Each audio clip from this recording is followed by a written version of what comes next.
తెలంగాణ రెండు రాష్ట్రాలలో ఏం జరుగుతుంది? ఈవీఎంలు బద్దలగొట్టడం, ఆ ఈవీఎంలు బద్దలగొట్టిన విధానాలకు గుర్తు తెలియని వ్యక్తులు పలగొట్టారంటూ స్థానికంగా ఉన్న అధికారులు, ఎలక్టోరల్ సిబ్బంది వీళ్ళందరూ కూడా తప్పుడు సమాచారం ఇచ్చి ప్రభుత్వాన్ని, ప్రజలని తప్పుదారి పట్టిస్తున్నారు. ఇందుకు ముఖ్య బాధ్యతలుగా ఆ ప్రాంతంలో ఉన్న రక్షణ శాఖ అధికారులు. ఇది బయటికి రాకుండా చేసి అనేక విధాలుగా ప్రజలను మభ్యపెడుతున్నారు.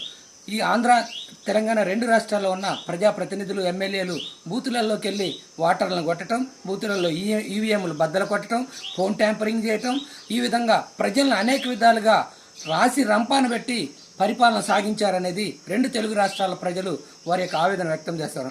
అందుకే ఓటు అనే ఆయుధంతో తగిన బుద్ధి చెప్పాలని 88% పోలింగ్ నమోదైంది ఆంధ్రాలో. ఇలా తెలంగాణలో కూడా ప్రతి ఒక్కళ్ళు స్పందించి ఎవరైతే దొంగ పనులు చేస్తున్నారో ఈ దొంగలను గుర్తించి ఓట్లు వేయొద్దని కోరుకుంటున్న రెండు తెలుగు రాష్ట్రాల ప్రజలు.